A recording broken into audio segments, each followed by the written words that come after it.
खजुराहो के मंदिर में कामरत मूर्तियाँ क्यों बनाई गईं? इन्हें बनाने का उद्देश्य क्या था? क्या उस समय जिन्होंने यह मूर्तियाँ बनाई उस वक़्त राजा महाराजा जो थे वह ऐसे विचारों से ओतप्रोत थे, या उन्हें इस काम जगत को, संसार को, या उन्हें इस काम जगत को संसार के सामने लाना था? लेकिन खजुराहो के यह मंदिर, इनके अंदर देवताओं का वास है। अधिकतर भगवान शिव को ही समर्पित मंदिर बनाए गए, लेकिन प्रत्येक अधिकतर मंदिरों के बाहर कामरत, मैथुनरत मूर्तियां बनाने का उद्देश्य क्या था?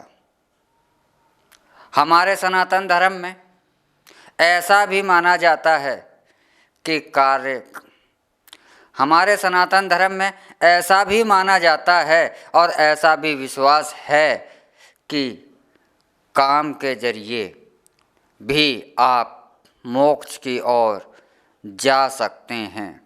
लेकिन हमारे जो दार्शनिक थे उनका मुख्य उद्देश्य था कि यह काम जो है इसके जरिए भी आप, इसके मार्ग से होते हुए भी आप मोक्ष के द्वार की ओर जा सकते हैं। आप जब तक ईश्वर की आराधना नहीं कर सकते, जब तक ईश्वर को प्राप्त नहीं कर सकते, तब तक आप इस काम पर विजय ना प्राप्त कर लें।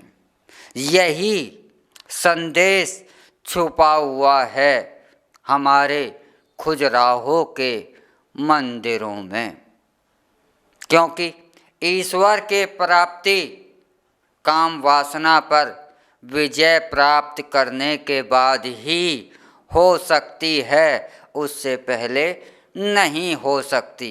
यदि आप खजुराहो के मंदिर जाते हैं तो आप मंदिर से बाहर जो भी कामरत मूर्तियां हैं आप इन्हें देख लीजिए, और आपकी जो भी वासना है, आपके अंदर जितनी भी वासना है, इसको मंदिरों के बाहर ही भस्म कर दीजिए। और जब आप इन्हें देख देख कर थक जाओ और आपका मन जो है पूर्णतः इससे विरक्त हो जाए, आप वासना से मुक्ति पा जाओ और वासना पर आप विजय प्राप्त कर लो, और वासना की आपके मन में जरा भी कामना ना हो, तब तक आप मंदिर से बाहर ही रहें। चाहे एक दिन नहीं, आप 4 दिन रहें और अपनी इस वासना को पूर्णतः जला दें। जब आपका मन भर जाए और आप इससे अलग हट जाएं और आपकी इससे संतुष्टि, तृप्ति हो जाए, तब आप मंदिर के भीतर प्रवेश करें। और यह बिल्कुल सत्य है कि जब आप वासना पर मुक्ति पालोगे, वासना से विजय पालोगे, तभी आपको ईश्वर के साक्षात दर्शन होते हैं। तभी आप ईश्वर है उसको दर्शन कर सकते हैं, तभी आप ईश्वर के समीप जा सकते हैं और वह अलौकिक आनंद ईश्वर की प्राप्ति का, ईश्वर की प्राप्ति का, भगवान के दर्शन का आपको जब ही प्राप्त हो सकता है।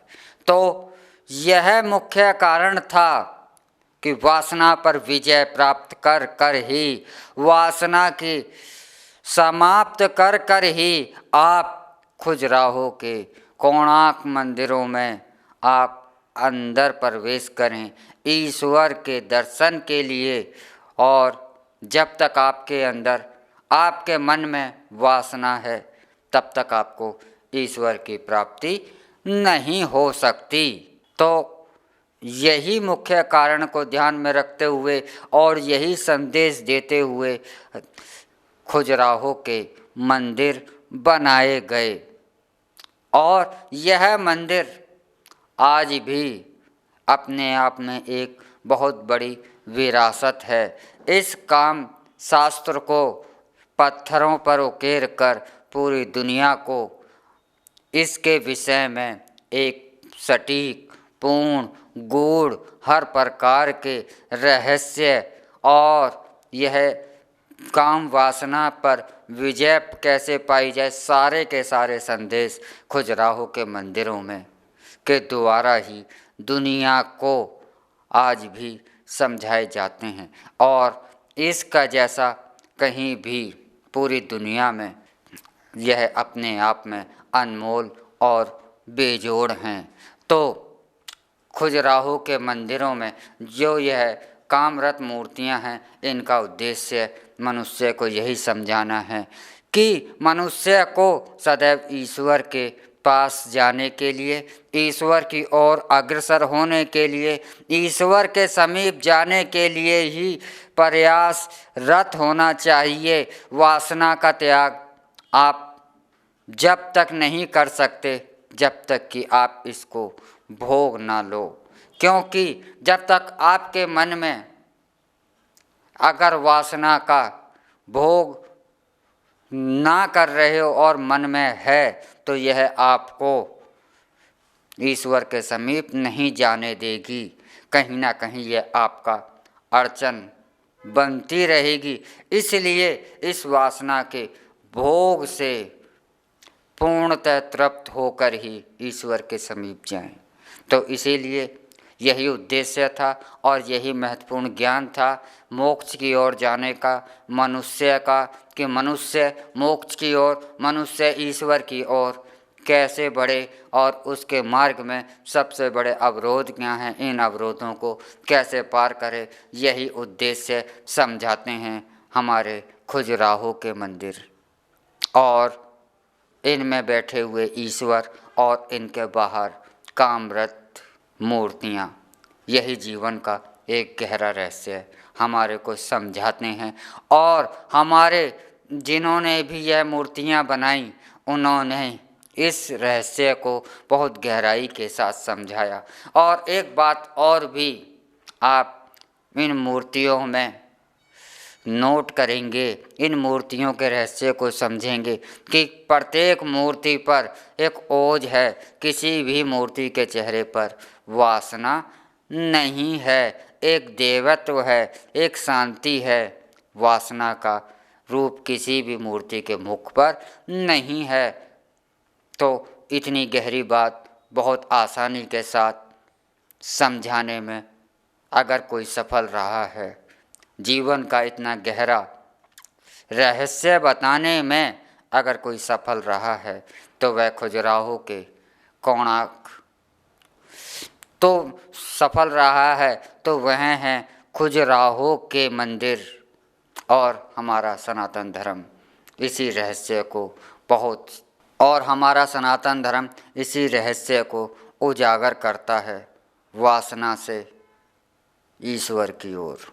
ओम नमः शिवाय। इसी के साथ हम इजाज़त चाहते हैं। अगले एपिसोड में हम फिर मिलेंगे अगले एक नई जानकारी के साथ। तब तक आप हमारे ट्रू मीडिया ज्योतिष विज्ञान को लाइक, शेयर, कमेंट करना ना भूलें और जो दर्शक हमसे नए जुड़े हैं वह जल्द से जल्द हमारे ट्रू मीडिया ज्योतिष विज्ञान को सब्सक्राइब कर लें। ओम नमः शिवाय।